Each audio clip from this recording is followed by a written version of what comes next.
Hi guys, I'm Erik Voss, and Doctor Strange has been out for a little while now, and like any Marvel movie, it definitely has plenty of little winks and Easter eggs throughout the film. Honestly, it was just 2 hours of me in the theater shouting, "Ah yes, the Living Tribunal! Oh, of course, the Wand of Watum! No, you're causing a disturbance!" But beyond all the references to the comics, there's actually way more cool details that are hidden throughout this movie, like with the visual effects and the story and how it was all made, stuff that a lot of people aren't really talking about. So I wanted to dig even deeper and break all this stuff down for you guys, along with all the other connections that I noticed. Now, I already made another video that explained the ending and the recurring theme of time in this movie, as well as a breakdown of the post-credit scenes, so definitely check those out when you get a chance. But for now, let's open our eyes.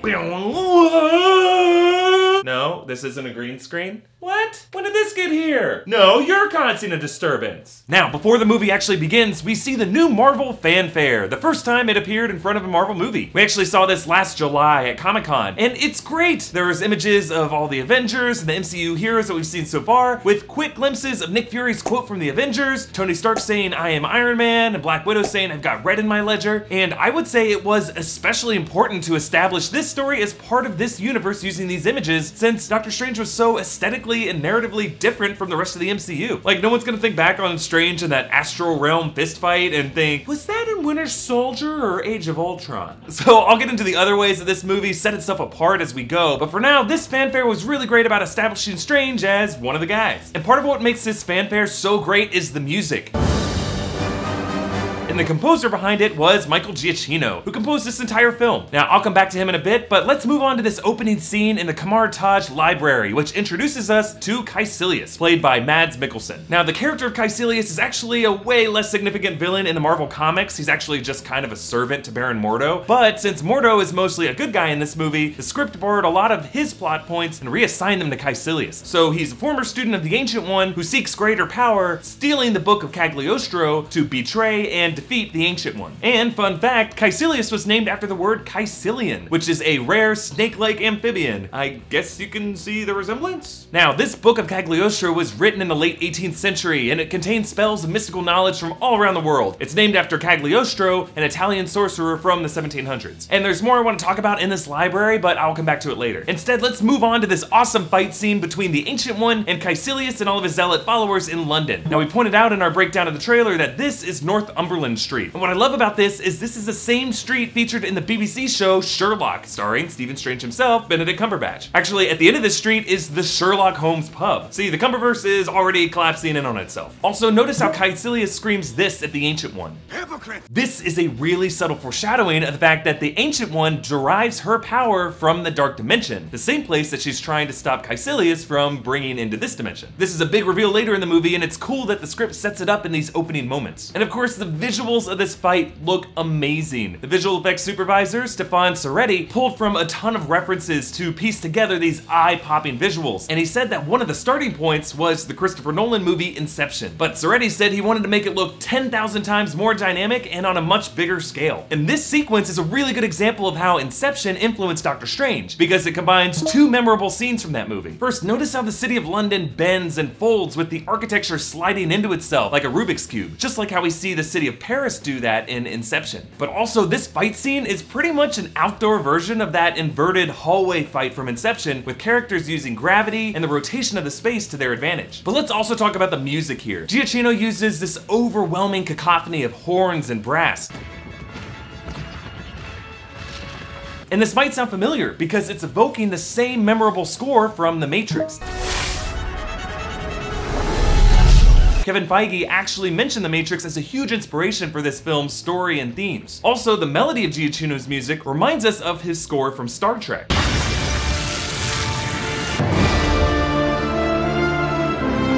And this is also effective at reproducing that sense of awe at the spectacle that both of these movies have. And speaking of music, I just love the way Earth, Wind & Fire's Shining Star brings us into Strange's cocky personality. He's literally this star surgeon who's so relaxed that he can play guessing games with songs during complicated medical procedures. Now, you probably noticed how much these early shots of the film focus on close-ups of Strange's hands. Just like the recurring time imagery that I discussed in the other video, hands are an important visual cue that represents Strange's character arc throughout this movie. Now, the screenwriter, C. Robert Cargill, said this whole movie is about healing, and the images of Strange's hands starting strong, then breaking, then healing is parallel to his mental state. Like right now, when he's so cavalier and taking his hands for granted, that all reflects his arrogance. Like, honestly, you could probably turn off the sound for this movie and still understand most of it just by looking at Strange's hands. And I feel like I just inspired a new type of fetish porn. Sorry, Cumber Buddy. Anyway, moving on to this scene where Strange saves this gunshot victim. Now, we meet Christine Palmer, Rachel McAdams' character. We talked about this in the other videos, but in the comics, Christine Palmer is one of the 3 characters from the Night Nurse series who helped Doctor Strange and other Marvel heroes, kind of like Claire Temple from the Marvel Netflix shows. We also meet Dr. Nicodemus West, played by Michael Stuhlbarg. This guy is an amazing character actor who also showed up in that amazing movie Arrival that you should definitely check out. Now, Dr. West is actually a character from the Doctor Strange comic series called The Oath. West follows Strange to Kamartaj and learns from the Ancient One in secret, and he's actually kind of a sneaky bad guy in that comic, and I don't think the character is going in that direction here. He's just kind of a rival to Strange. The Oath is great, you should definitely check it out because it influenced a lot of this movie. And I talked about the significance of Strange telling West to cover his watch in the other video, so definitely check that out. But when you think about it, this victim foreshadows what Strange is about to go through himself. Other people declared this guy mentally brain dead, but Strange saw a way forward. Similarly, Strange will see his life, his professional life at least, pretty much come to an end, but he will refuse to accept that, finding all these risky but possible solutions for a way forward. Okay, moving on to this wide shot of New York City. And just like we saw in the trailer, you can clearly make out Tony Stark's Avengers Tower. Now, a lot of people have been wondering when in the MCU timeline this story takes place, and that A on the tower means it takes place after the events of the first Avengers movie, at least at the earliest. Now, I'll talk more about this in a second. But again, I gotta talk about the music here. So this song is Interstellar Overdrive by Pink Floyd. And sampling Pink Floyd is another connection to the comics, because Pink Floyd used art from a Doctor Strange comic on their cover for their album A Saucer Full of Secrets. And that art actually shows the Living Tribunal, who's referenced in this movie a little later on. Okay, 2 of the major Easter eggs in this movie come up in this scene in the car with Billy telling Strange about possible new patients. The first is a 35-year-old Air Force colonel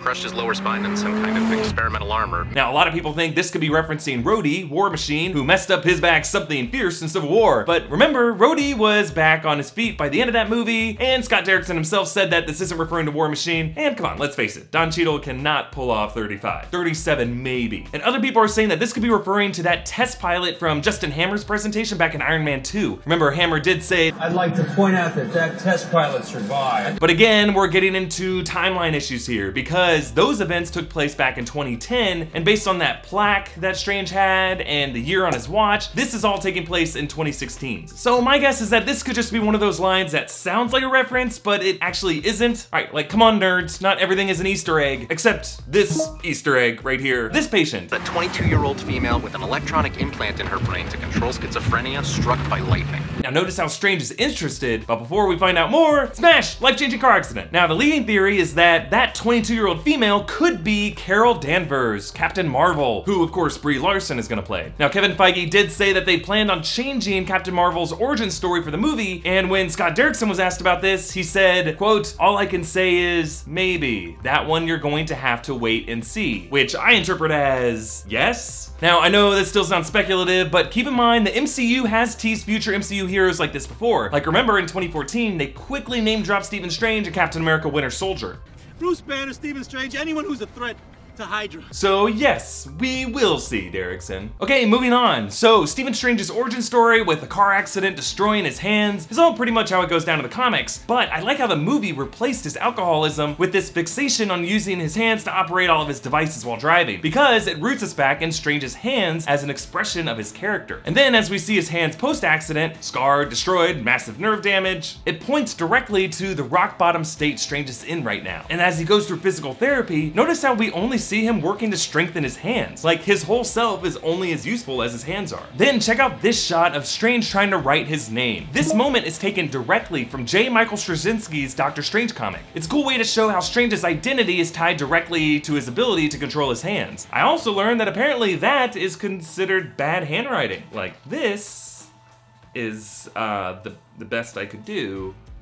took me 2 hours. Whatever, okay, Benedict Cumberbatch was obviously perfectly cast as Stephen Strange, but that's not just because he's great at playing snarky know-it-alls who are still likable. Actually, Cumberbatch has said in interviews that he spent his gap year as an English teacher in Darjeeling, India, and that he used this experience of being a foreign Westerner in this part of the world to inform this part of Strange's journey. And this close-up of Strange's broken watch after that mugging attempt is symbolic for his now shifting timeline, and I get into that in the other video. But let's talk about Mordo real quick. In the comics, Baron Mordo is a recurring villain, which is why it's not too shocking to see him turn bad in that post-credit scene. This movie was more about showing Mordo's journey to becoming an antagonist to Strange to give any future conflict between them real emotional stakes. And as Strange enters Kamar Taj, we meet Hamir, the one-handed sorcerer. In the comics, he's known as Hamir the Hermit, and he's actually Wong's father. But the director says that this wasn't the case in this movie. Now, this whole sequence of Strange flying through the multiverse is one of my favorite parts of the film. The production crew nicknamed this sequence the Magical Mystery Tour, and that is a reference to the Beatles' Magical Mystery Tour, which was an album and song and tour in 1967. This was the Beatles at the height of their experimental, psychedelic, LSD-fueled artistic phase, which applies directly to the psychedelic acid trip imagery we're seeing here. And actually, the visual effects team said that this whole sequence was supposed to be 7 minutes long, and it was going to go into parts of Stephen Strange's past. That might have been why production shot scenes with Stephen Strange's sister that didn't end up making it into the film. Could have been part of this section. And they said that this was such a key part of the movie that the editing department began working on this before the movie was even filmed. Now, there's a lot of artistic influences at play here. Soretti mentioned Steve Ditko's trippy illustrations in the comics, praising Ditko for using shapes and colors in ways that were uncommon for his time. Also, apparently, the 1940 Disney film Fantasia was another additional influence on this film's psychedelic appearance. Now, check out this one dimension made up of hands, where Strange experiences this surrealist vision of hands coming out of fingers. Again, the hand imagery is reflecting Strange's mental state. The infinite number of hands represents the infinite number of realities his mind is expanding to perceive. And this all seems pretty lighthearted and fun, and a big reason for that is that Dan Harmon helped consult on the script. Now, Harmon is known for brilliant sci-fi comedy on shows like Rick and Morty and Community, and Kevin Feige and Scott Derrickson admitted that they brought on Harmon not just for the jokes, but for Harmon's input on the movie's depiction of alternate realities and the story beats, because Dan Harmon's just kind of a genius on all this stuff. And we know Harmon specifically helped out with this scene because when he spoke at Comic-Con, his computer screen showed a number of Doctor Strange related files, including one titled Magical Mystery. And really, when you compare Strange's journey through the multiverse to similar moments in Rick and Morty, like that Goodbye Moon Man music video, the worlds can be one together,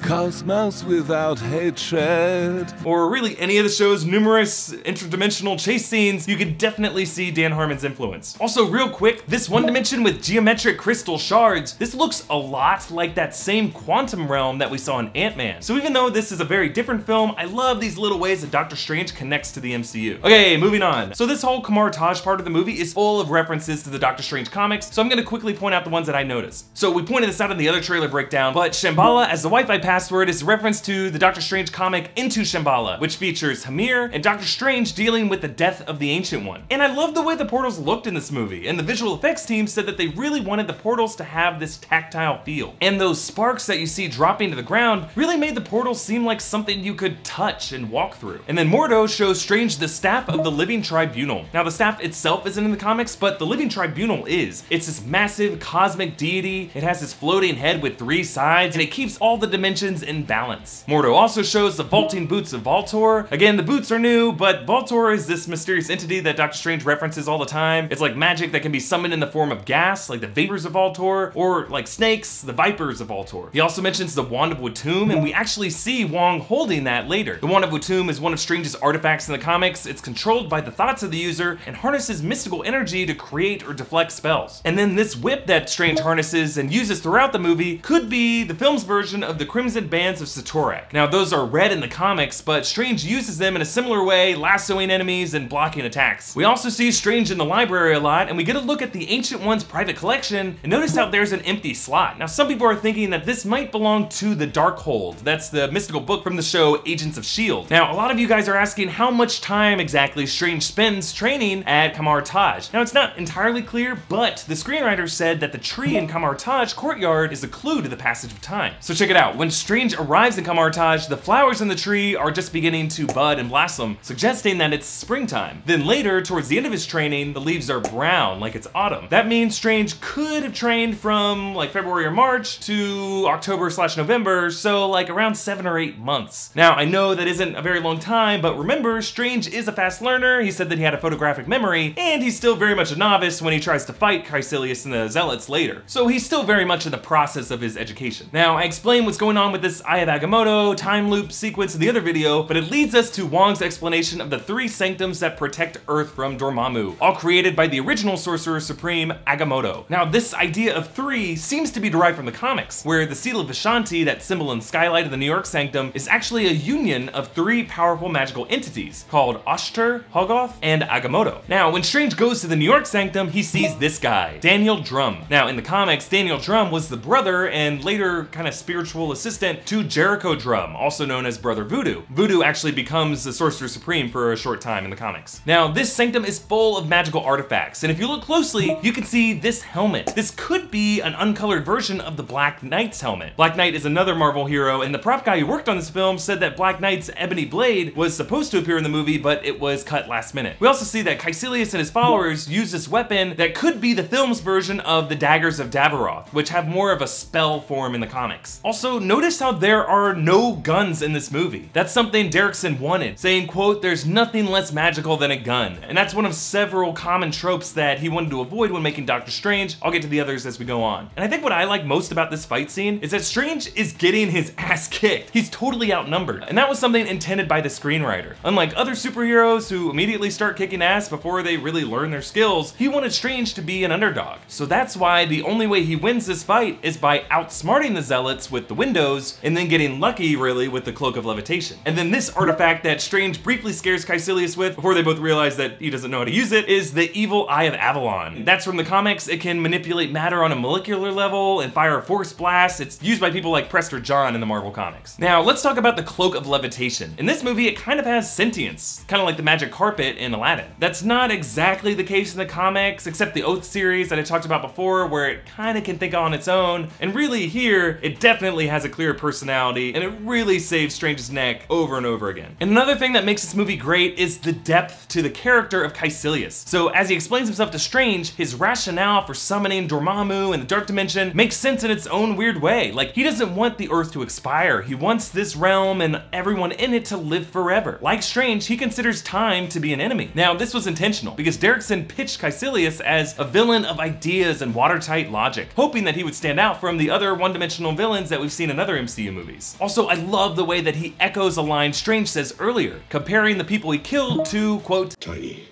momentary specks within an indifferent universe. Which is exactly what Strange called human life when ranting to the Ancient One earlier. You're just another tiny, momentary speck within an indifferent universe. Basically, Kaecilius is offering that classic deal with the devil, right? Like trying to make the two of them sound more alike than different. Now, moving on, this whole scene with Christine Palmer operating on Strange while his astral form stands over her is a scene taken directly from the Oath. And this awesome astral fight is such a great scene, and it was actually part of Scott Derrickson's original pitch to Marvel to get them to let him make this movie. And during this New York chase sequence, we get our standard Stan Lee cameo.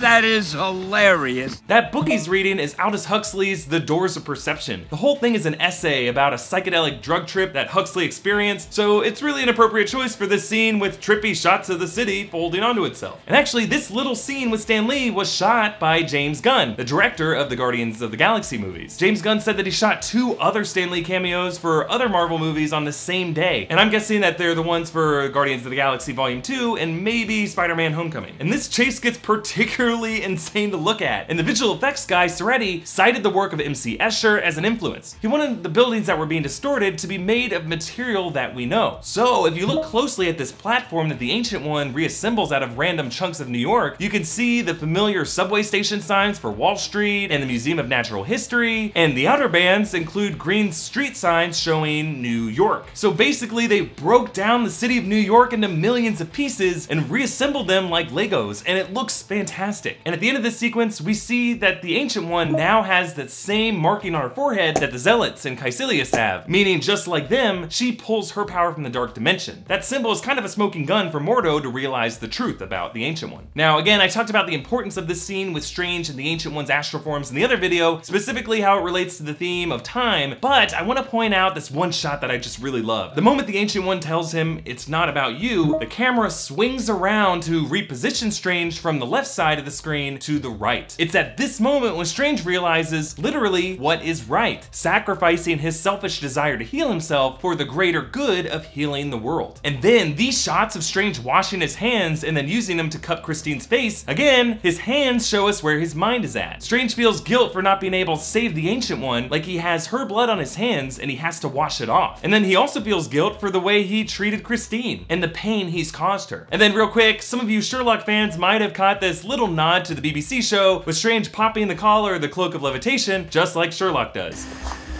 Oh, please, can we not do this time? Turning your coat collar up so you look cool. I don't do that. Yeah, you do. Actually, this gag with the cloak wiping away Sherlock's tears and annoying him was a joke suggested by Benedict Cumberbatch. You know, I wish my clothes would like automatically wipe away my tears.